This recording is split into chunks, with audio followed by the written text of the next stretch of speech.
A paz do Senhor, irmãos e ouvintes da Palavra de Deus. Mais uma lição bíblica do quarto trimestre de 2023 sobre a temática até os confins da terra. E a aula de hoje temos os missionários fazedores de tendas. O texto áureo, aliás, a leitura em classe, se encontra em Atos dos Apóstolos, capítulo 18, versículo do 1 ao 5, e 1 Tessalonicenses, capítulo 4, versículos 11 e 12, que assim diz a palavra do Senhor nosso Deus. Depois disto, partiu Paulo de Atenas e chegou a Corinto, e achando certo judeu por nome Áquila, natural do Ponto, que havia pouco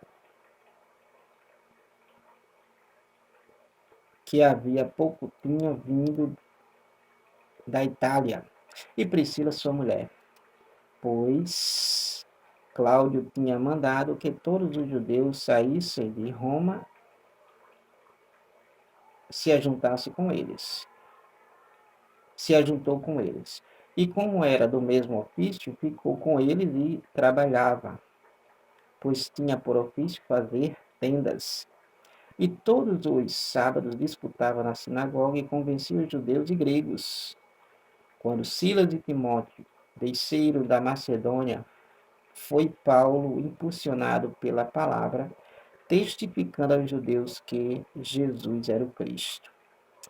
E procurei viver quietos e tratar dos vossos próprios negócios e trabalhar com vossas próprias mãos, como já vos temos mandado, para que andeis honestamente para com os que estão de fora e não necessiteis de coisa alguma. Leitura bíblica em classe, para nossa meditação como missionários, tema de hoje, fazedores de tendas.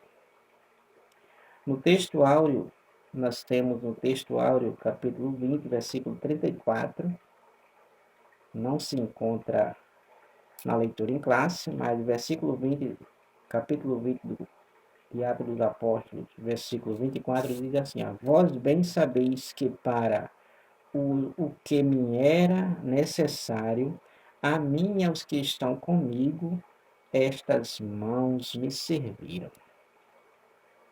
Então, Paulo, ele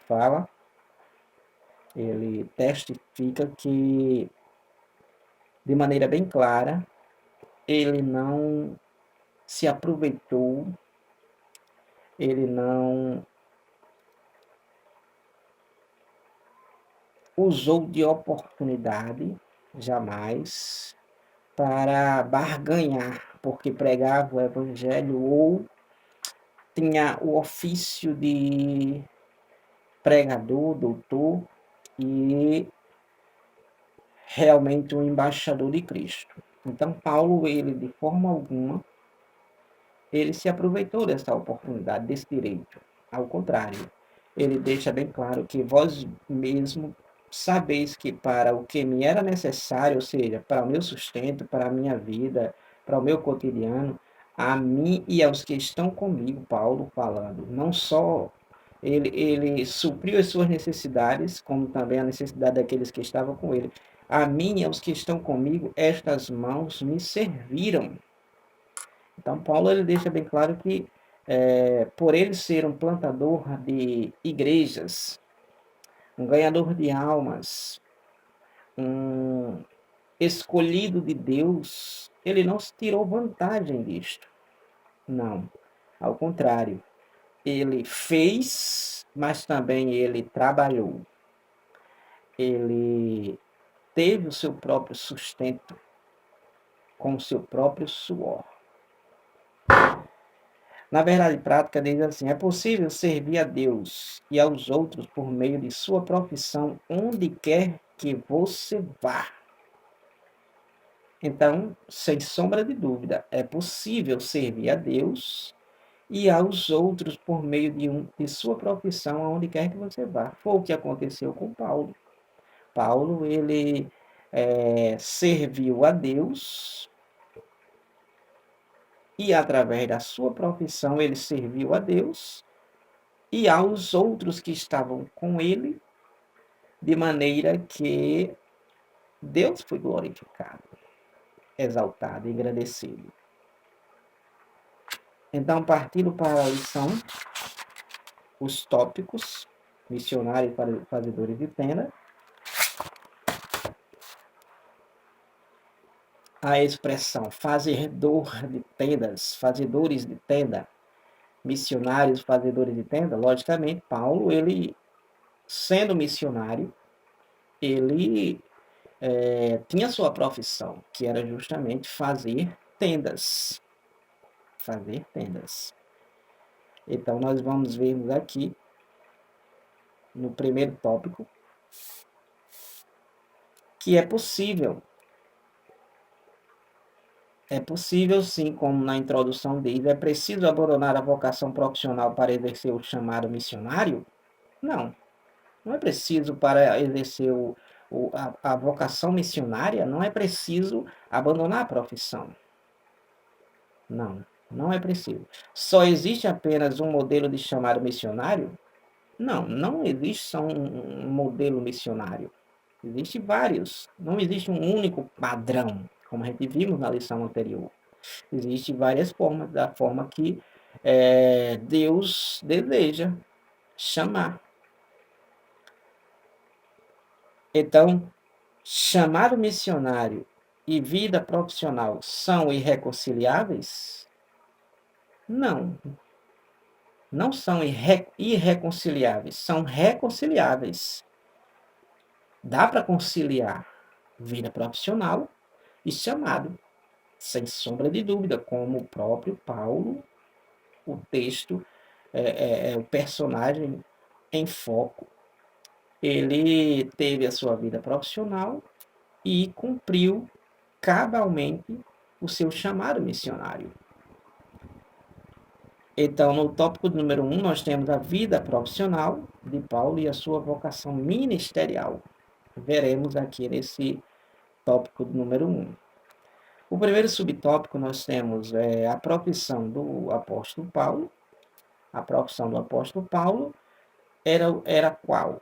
Qual era a profissão do apóstolo Paulo? Era um fazedor de tendas, como a gente podemos ver no próprio capítulo 18 de Atos dos Apóstolos, onde faz parte da leitura em classe.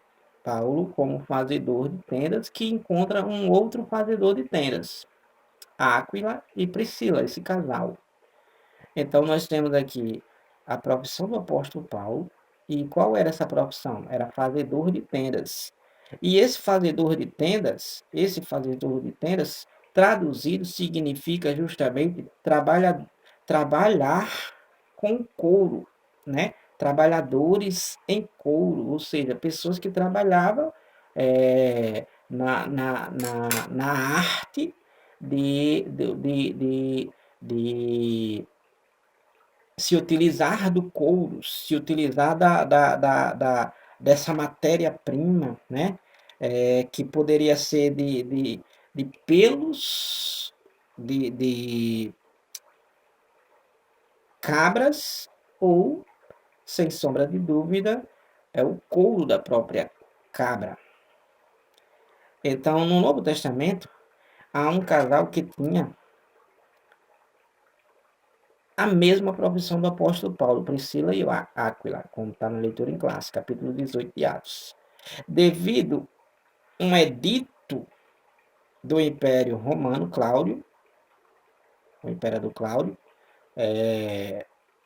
ano 49 depois de Cristo, Priscila e Áquila saíram de Roma e foram morar em Corinto, devido justamente ao decreto. Então, vieram para Corinto. Então, assim o apóstolo Paulo se encontrou com esse casal e passou a morar e a trabalhar com eles, dividindo o tempo entre fabricar tendas e anunciar as boas novas de salvação aos outros. Então, Paulo, ele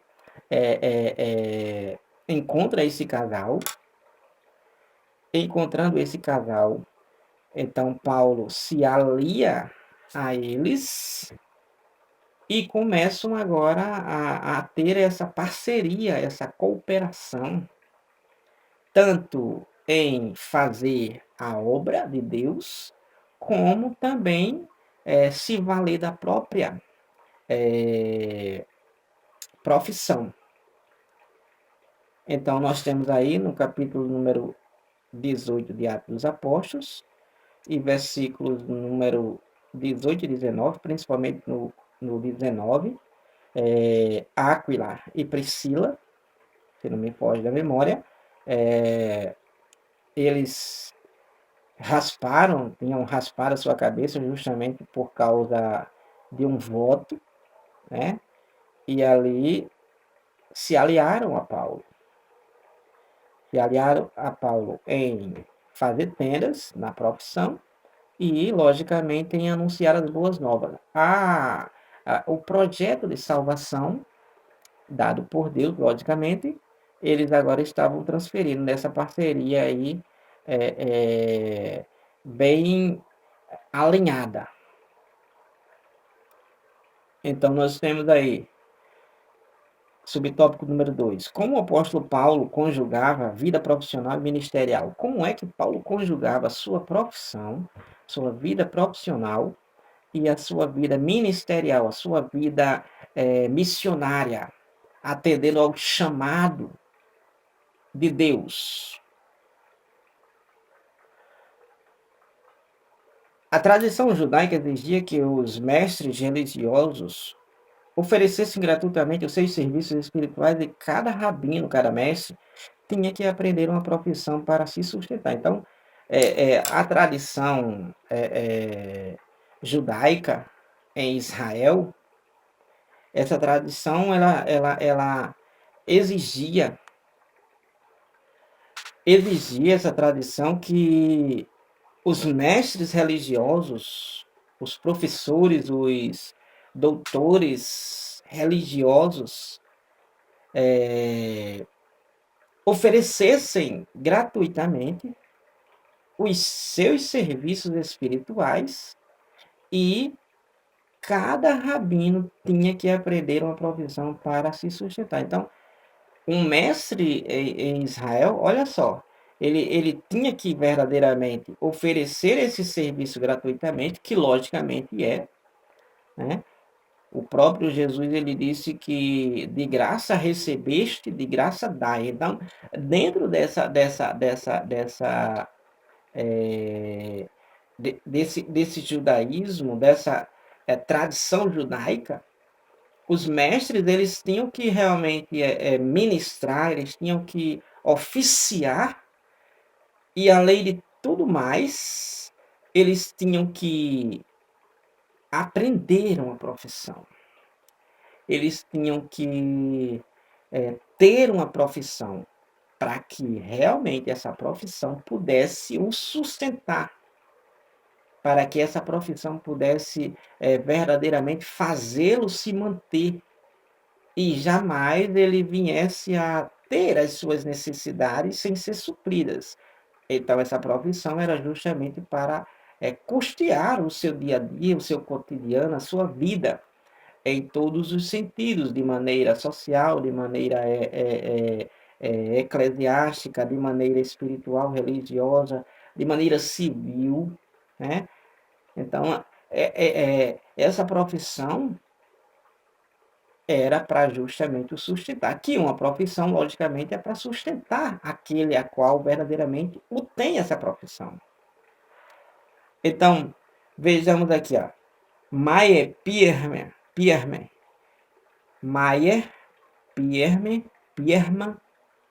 não sei pronunciar, mas seria mais ou menos assim. Diz que o apóstolo Paulo adotava a firme resolução de não aceitar a oferta das pessoas que ele procurava ganhar para Cristo, pois o seu objetivo era merecer a confiança do povo e comprovar que seus motivos de evangelização eram sem interesse financeiro. Então, Paulo, ele logicamente tinha a sua profissão. Ele era um mestre e ele tinha a sua profissão. Tendo o ofício de ministrar e a sua profissão, então ele não aceitava as ofertas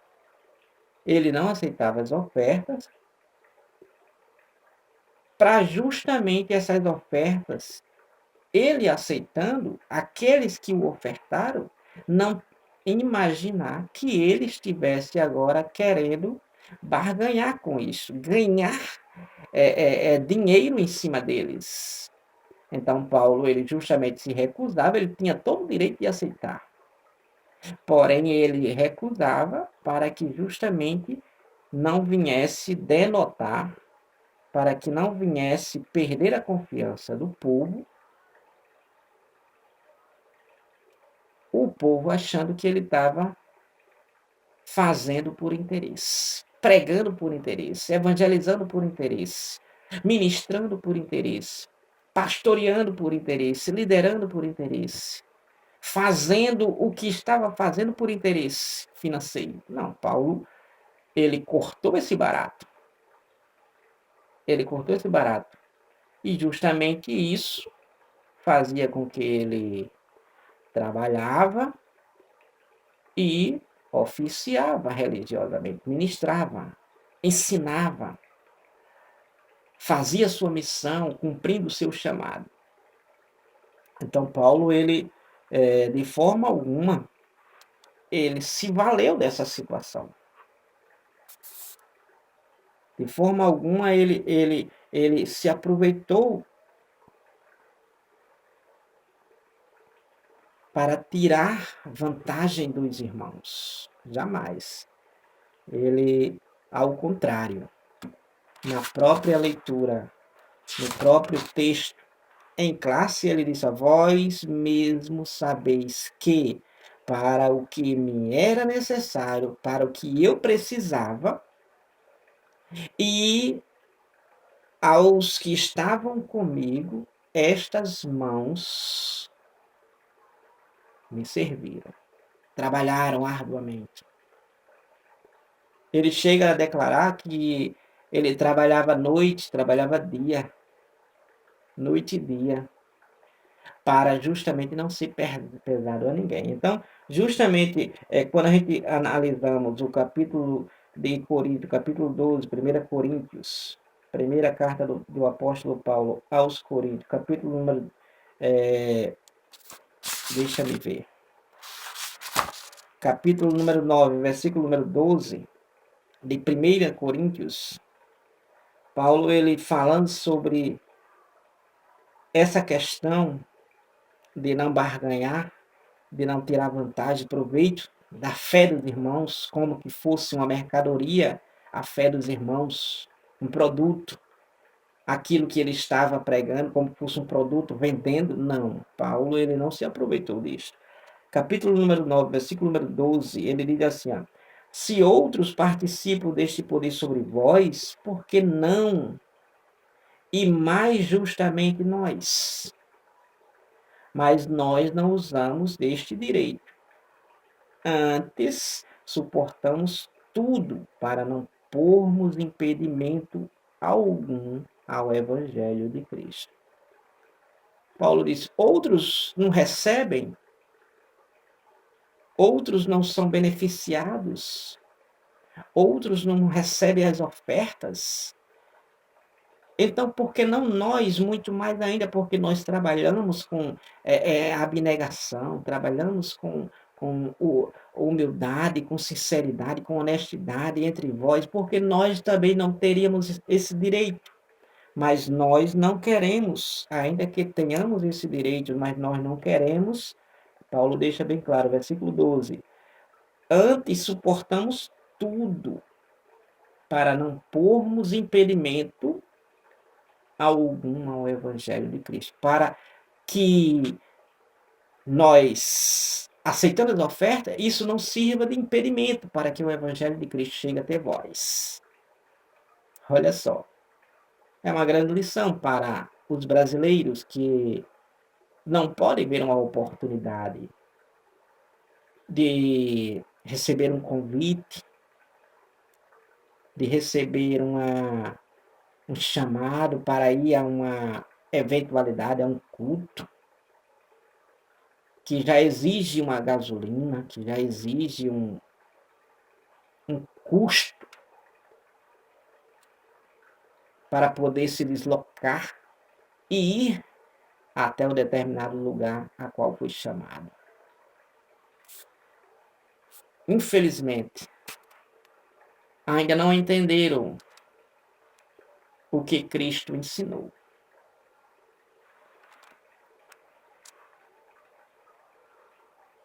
Dessa forma, Paulo, não aceitando as ofertas para não atrapalhar a fé dos irmãos, para não comprometer a fé dos irmãos, dessa forma, por meio de suas habilidades profissionais, podiam se aproximar as pessoas de diferentes segmentos e serem seus próprios mantenedores. Então, Paulo ele se aproximava, ele tinha acesso e podia se aproximar de qualquer pessoa. E ele não iria depender daquela pessoa, porque ele tinha sua profissão que trazia o seu sustento, trabalhava, vendia as tendas que ele fazia com seus companheiros, com seu companheiro, com o casal Áquila e Priscila. Subtópico número 3. A ética financeira na atividade necessária de Paulo. Qual era a ética financeira na atividade missionária de Paulo? Qual era a ética? Há muitos que falam de ética, mas qual era a ética de Paulo na atividade missionária? Na sua atividade missionária. A ética de Paulo era que Paulo geralmente não aceitava ofertas em dinheiro enviada pelas igrejas cristãs. Ele não aceitava. Qual era a ética dele? Ele não aceitava as ofertas, geralmente em dinheiro enviada pelas igrejas cristãs. Ele não aceitava. E muito menos ainda as exigia. Ele nem aceitava as ofertas e nem exigia ofertas. Ainda que algumas ofertas voluntárias lhe tivessem sido enviadas pelos crentes de Filipos. Ele não aceitava e nem exigia as ofertas. Ainda que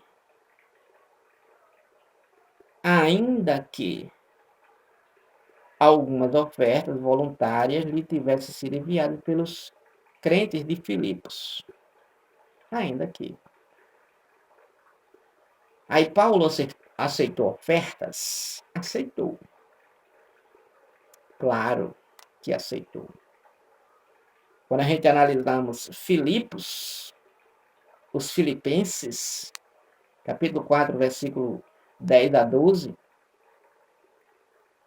a gente vamos encontrar, e principalmente na carta aos Filipos mesmo, aos filipenses, que eles mandaram ofertas para Paulo por diversas vezes, para ajudar Paulo.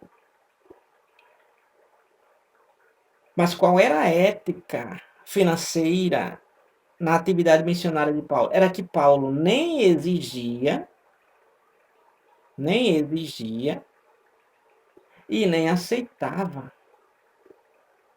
as ofertas financeiras que lhe eram enviadas, justamente para quê? Para que, como na primeira carta, já li anteriormente, capítulo 9 de Coríntios, versículo número 12, para que ele, aceitando as ofertas, não venha embaraçar a fé dos irmãos e impeça que o evangelho enxergue, para que o evangelho encharque a vida daqueles irmãos.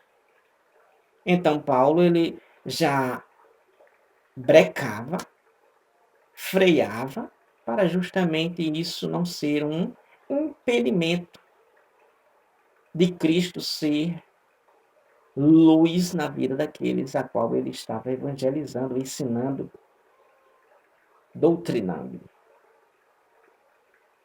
Então, duas coisas importantes no ministério de Paulo. Sobre essa ética a qual ele tinha. Se ele estivesse vivo, eu poderia dizer, tem ainda. Mas Paulo, ele passou, logicamente, há muito tempo, no primeiro século mesmo, para o paraíso, da terra para o paraíso, aguardando o grande arrebatamento. Então ele não aceitava as ofertas em dinheiro pelas igrejas cristãs que queriam lhe ofertar, que queriam lhe dar, e nem ele exigia, nem pedia.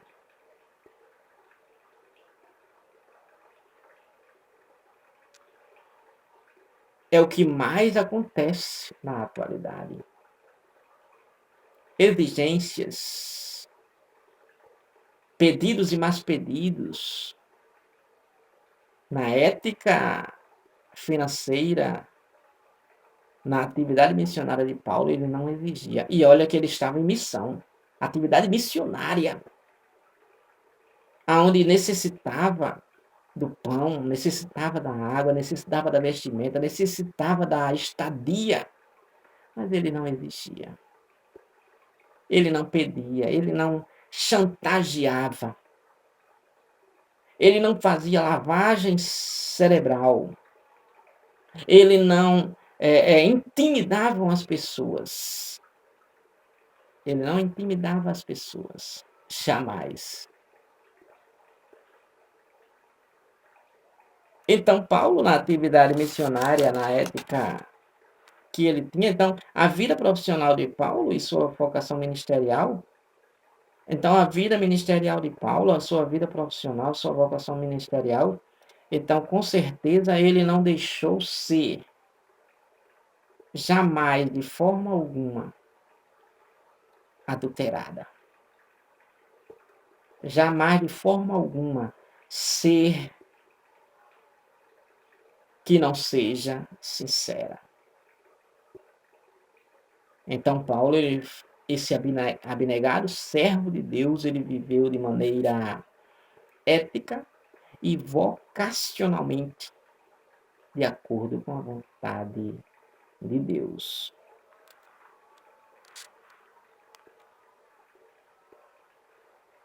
Então, Paulo, ele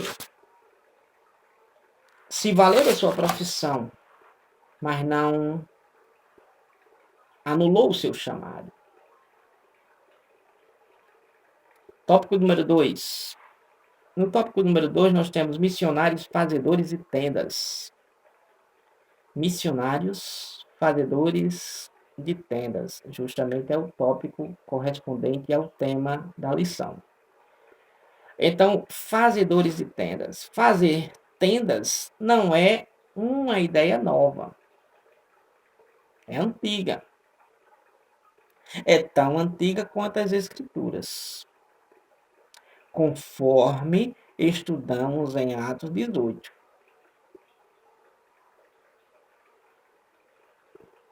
Assim, no contexto de missões, a expressão fazedores de tenda tem a ver com os discípulos de Jesus chamados e comissionados pela sua igreja para usarem dons, talentos e habilidades profissionais no campo missionário. Então, fazedores de tendas, a expressão fazedores de tenda, que está em Atos capítulo 18, Paulo, aonde encontra esse companheiro Áquila e Priscila, esse casal. Então, a expressão fazedores de tenda tem a ver com os discípulos de Jesus, justamente porque são chamados e comissionados pela sua igreja para usarem dons, talentos e habilidades profissionais no campo missionário. Ou seja, Esses fazedores de tenda significa que aquele que foi chamado para a missão, tendo uma profissão, ele vai para o campo missionário e, entrando no campo missionário, ele também entra com a sua profissão. E isso é bem louvável. Por quê? Porque ele pode fazer o chamado ministerial, ele pode exercer o chamado ministerial, o chamado missionário, e ao mesmo tempo também trabalhar com a sua própria profissão. E além de servir a Deus, servir aos outros. Como na leitura em classe, a gente podemos ver, e principalmente em Atos 20, versículo 34, que ele serviu a Deus e aos outros, com a sua profissão e com o seu chamado. Maravilha, né? Então, nós temos, segundo os missiólogos, os estudiosos de missões, por muitos anos o entendimento e a forma de fazer missões consistia na prática de abandonar a vida secular, trabalhos profissionais, estudos, etc., para se dedicar integralmente à obra missionária. Então, por muito tempo, tinha-se um entendimento de que para ir para o campo missionário tinha que abandonar tudo. Tinha que abandonar estudo, tinha que abandonar trabalho, tinha que abandonar sua vida secular. Claro, para ir para o campo missionário tem que ir realmente e ser transcultural, se mover de um canto para o outro, de uma cultura para outra. Mas durante muito tempo que tinha que deixar a profissão, abandonar. Não, não precisa abandonar a profissão. Essa profissão será muito útil.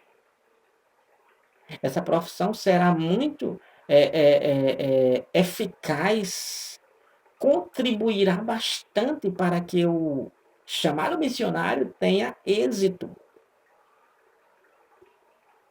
Então, durante muito tempo, durante muitos anos, tinha-se esse entendimento. Hoje, o entendimento tornou-se mais amplo do que era antigamente. Ou seja, é perfeitamente possível ser um profissional ou empreendedor e realizar a obra missionária sem a necessidade de abandonar a carreira profissional, sem sombra de dúvidas. Dá para se ser um profissional, dá para ser um empreendedor e, ao mesmo tempo, realizar a obra missionária, sem a necessidade de abandonar a vida profissional. Dá muito bem. Dá para ser um missionário, dá para atuar no campo de missões e exercer a profissão de sua preferência. Dá. E é bem louvável e é bem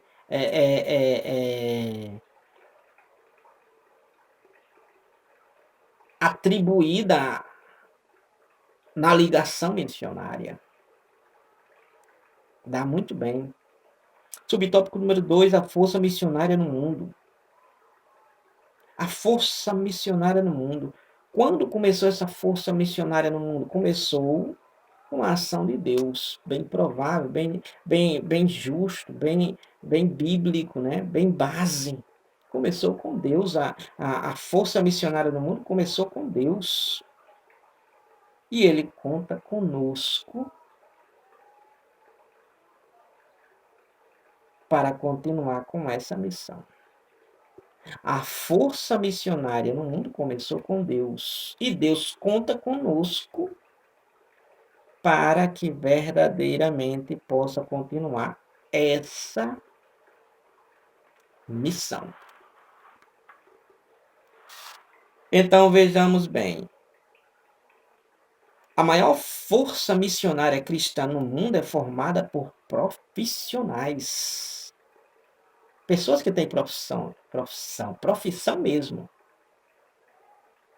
Então, a maior força missionária cristã no mundo é formada por profissionais. empreendedores e estudantes que se movem entre culturas para servir a Cristo através de suas vidas e trabalho. Então, verdade é que começou a ação missionária, a força missionária no mundo com Deus e continua essa missão, Deus contando conosco. E contando Deus conosco para que essa força missionária no mundo alcance cada vez mais, então essa força missionária, a maior força missionária cristã é formada por esses três grupos: os profissionais, os empreendedores e os estudantes. Por quê? Porque através de uma profissão, lá do outro lado do mundo está precisando de tal profissão. Então, o que acontece é que não está querendo um missionário, está querendo a profissão. E esse missionário tem a profissão. Sendo que esse missionário que tem a profissão e é missionário, então ele vai através da profissão. E chegando lá, que a porta está fechada para missionário, mas não está fechada para profissionais. Então, o missionário, ele foi, não como missionário, ele foi como profissional. E entrou aonde um missionário tradicional não poderia entrar. Então, é assim, através da profissão, assim, através do empreendedorismo, atuando na área empreendedora, abrindo um negócio, e aí pode esse empreendedor, que ao mesmo tempo é um missionário, se estabelecer e Cristo ser conhecido naquele local, naquele lugar, naquele país, como também um estudante. Tem também essa mesma probabilidade. Porque os estudantes, eles viajam e eles vão a países e mais países afora. Então, a força missionária no mundo, a maior força missionária no mundo, cristã, é formada por profissionais, de empreendedores e estudantes. Por quê? Porque eles se movem entre culturas para servir a Cristo através de suas vidas e trabalho. Aonde não entra um missionário, entra um profissional. Aonde não entra um missionário, entra um empreendedor. Aonde não entra um missionário, entra um estudante.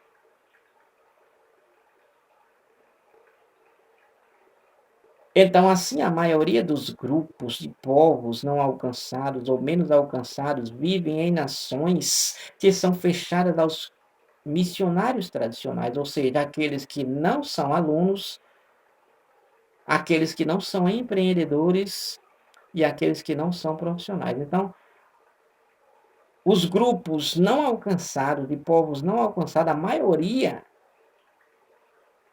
vive em nações que são fechadas aos missionários, que são fechadas ao cristianismo, mas não é fechado ao trabalho, ao estudo, ao empreender, ao empreendedorismo.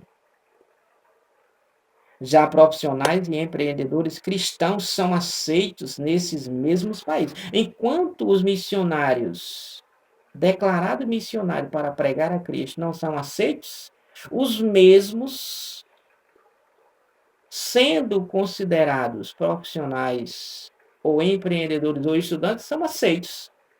O missionário não entra no país, mas o profissional, que é o mesmo missionário, entra no país.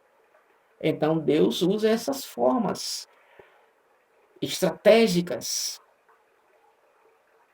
louváveis, maravilhosas, para que realmente ele possa entrar em locais fechados para com a sua palavra, para com o seu nome, para com os seus servos missionários.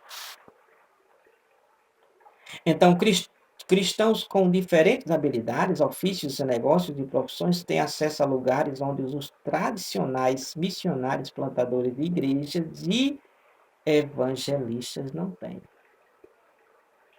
Então, esses profissionais,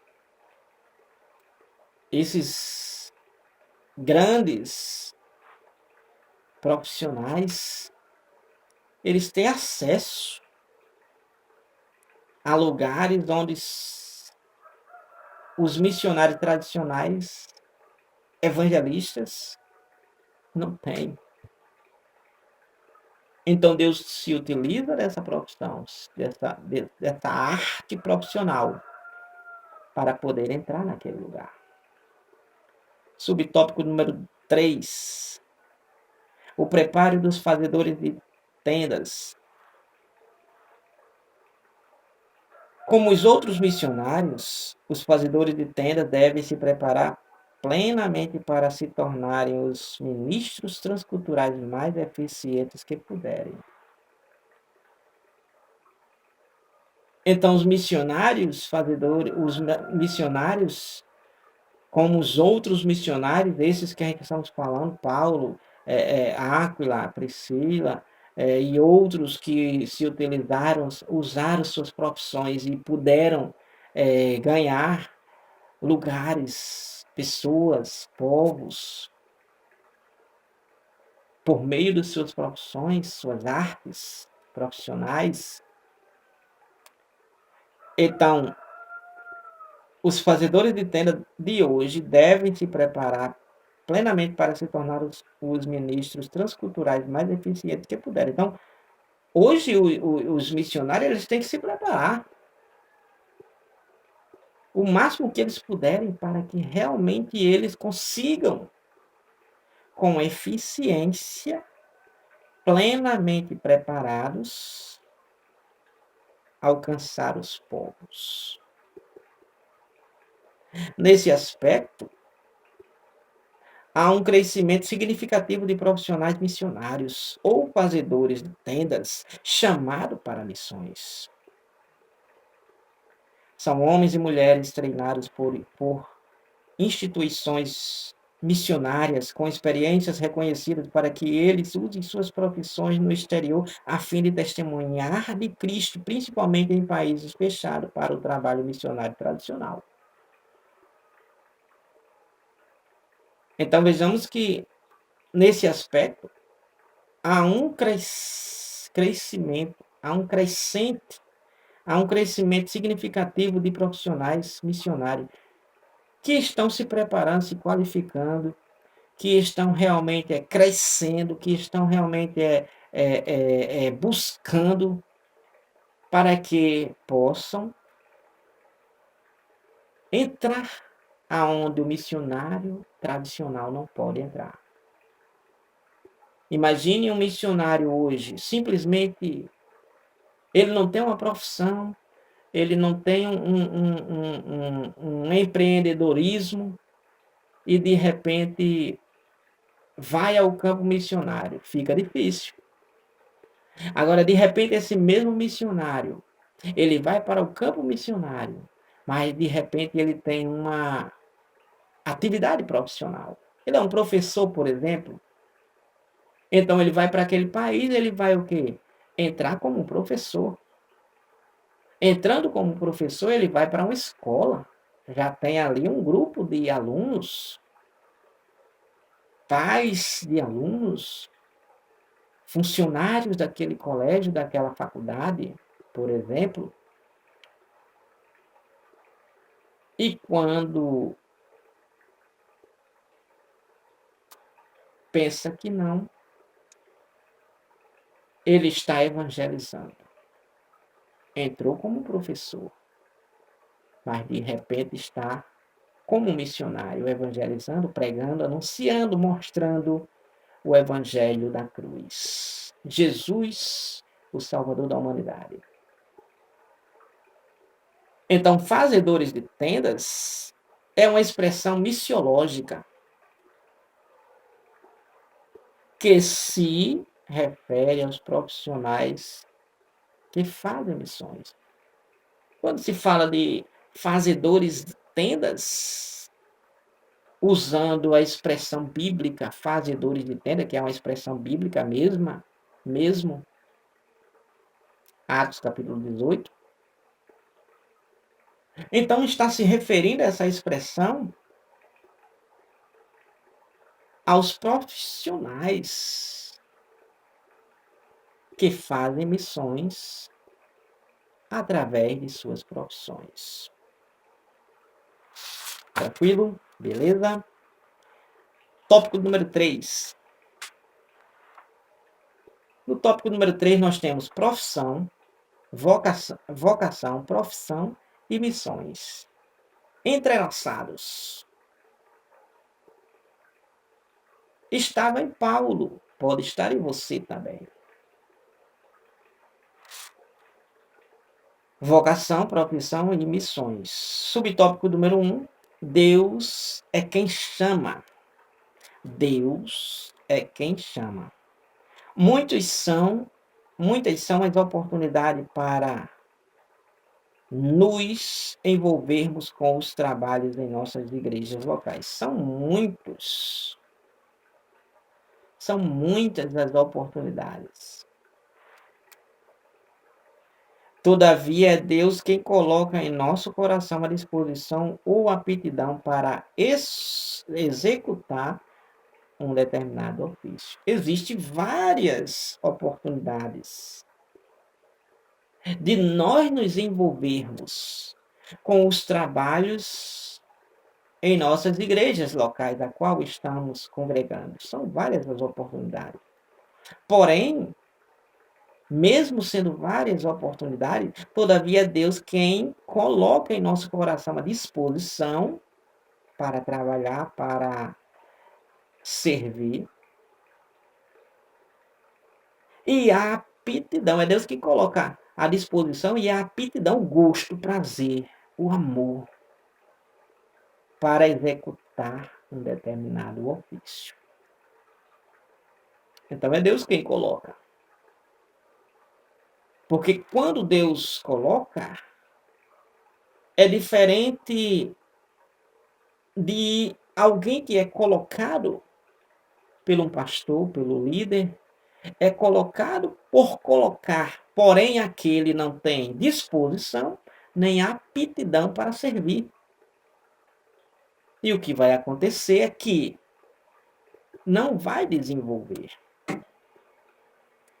não vai produzir,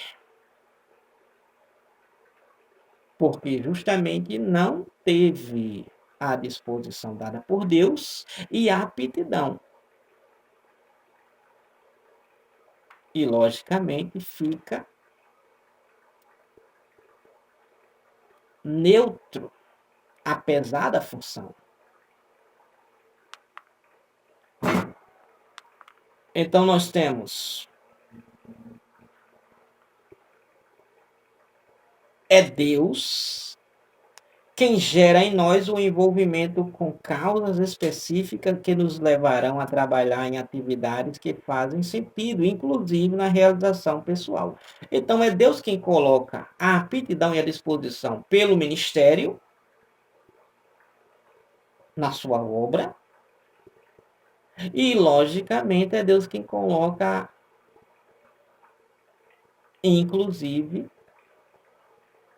essa disposição para exercer uma atividade profissional, para justamente fazer essa junção entre vocação e profissão e fazer o que Deus quer que faça. Servir a Ele e aos outros. Amar a Deus acima de tudo e ao próximo como a si mesmo. Subtópico número 2. Exercendo a vocação. Quando respondemos de forma prática a esse chamado que Deus nos chamou para nos envolvermos com o trabalho da igreja local e termos essa disposição e aptidão para executar um determinado ofício,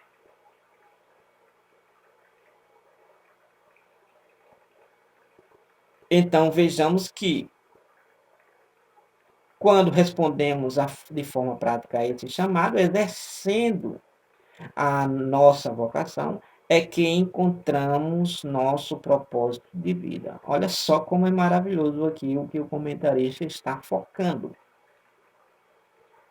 A vocação é a missão única para a qual cada um de nós já foi preparado a fim de prestar um serviço ao nosso Criador. É a razão pela qual cada um de nós fomos efetivamente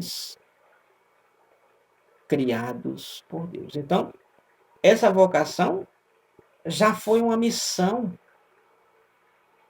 dada pelo próprio Deus, preparada pelo próprio Deus, justamente para nós prestarmos esse serviço a Ele.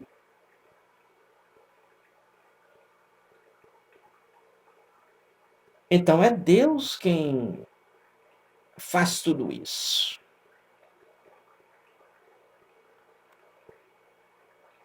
Não por acaso o apóstolo Paulo foi um grande homem de fé, obediente e comprometido com o chamado que teve para a salvação e para anunciar a boa notícia aos outros povos.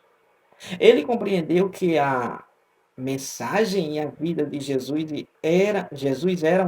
eram para ser experimentada por cada cristão e igualmente anunciada aos outros com todo o comprometimento, como ele fala lá em Coríntios, segunda carta, capítulo 4, versículo 11 ao 14,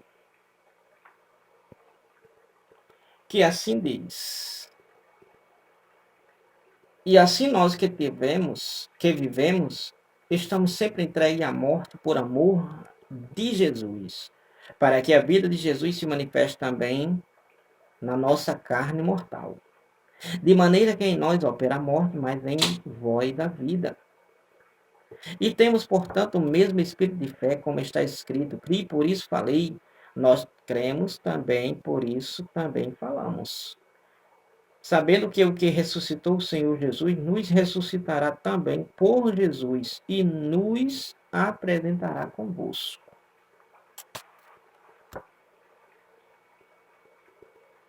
Então, assim o apóstolo Paulo exercia sua vocação anunciando sobre Jesus e testemunhando do Evangelho por onde Deus o enviava. Então, a vocação é algo que realmente Deus concede para justamente nós efetivamente executarmos aquilo a qual Ele de antemão nos chamou para realizarmos. Subtópico número 3, minha profissão, meu campo missionário. Aqui é uma aplicação louvável, bem justa ao nosso entender. Prova esta de que podemos estarmos anunciando a Cristo a toda hora, em qualquer lugar, onde quer que nós venhamos estarmos. Somos todos vocacionados para servir a Cristo. Então, minha profissão, meu campo missionário. Então, a verdade é que a sua profissão pode ser uma grande porta aberta para a causa do Evangelho. Seja por meio de um negócio próprio, ou seja, servindo em outras corporações. Atente bem, minha profissão, meu campo missionário. Significa que a sua profissão, que você exerce, é uma porta aberta. Pode ser uma grande porta para a causa do Evangelho. Através da sua profissão, Deus pode fazer grandes coisas. Se você trabalha, por exemplo, com Uber, por aplicativo, fazendo viagens. Aquele passageiro de diferentes racionalidades, entendimentos, níveis sociais, você pode chegar naquela pessoa, a qual aquela pessoa nunca talvez foi a uma igreja. Mas o evangelho chega a essa pessoa através de você. Loteiro, taxista, e aí sucessivamente. São várias as situações. São várias as situações. Então, meu campo, minha profissão, meu campo missionário pode ser através da sua profissão, uma grande porta aberta para a causa do evangelho, seja através do seu próprio negócio, você sendo um empreendedor, graças a Deus, por exemplo, sou cabeleireiro e graças a Deus alcanço muita gente mesmo, muita gente de diversos níveis,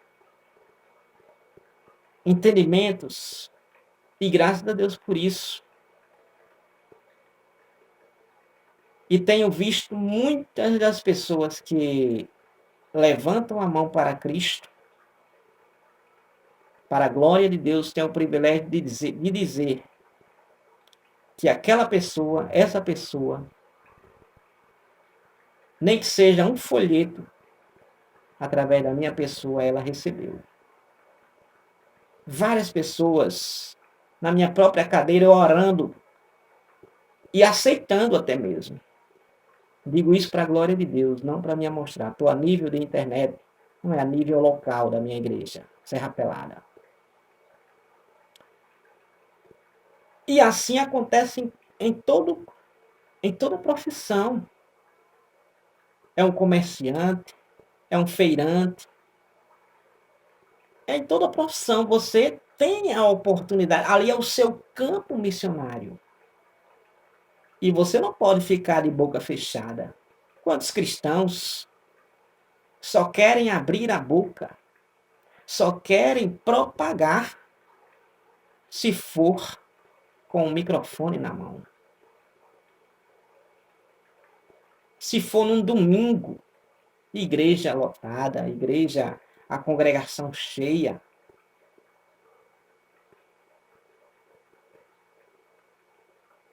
Minha profissão, meu campo missionário. É maravilhoso refletirmos sobre isso. Você tem um campo missionário, você tem um grupo de pessoas que talvez você não alcançou até agora, mas é o seu campo. Semeie a palavra, lance a semente e Deus dará o crescimento. Aquele que leva a preciosa semente, andando e chorando, trarão consigo seus molhos, seus resultados, verão os seus resultados. É assim que a palavra de Deus diz. Então, Deus chama profissionais para fazerem de suas profissões um campo missionário. Lá na empresa onde você está, é um campo missionário. Lá no colégio, é um campo missionário. Na sua vizinhança, no seu comércio, na rua, na sua família. Há muitos campos missionários.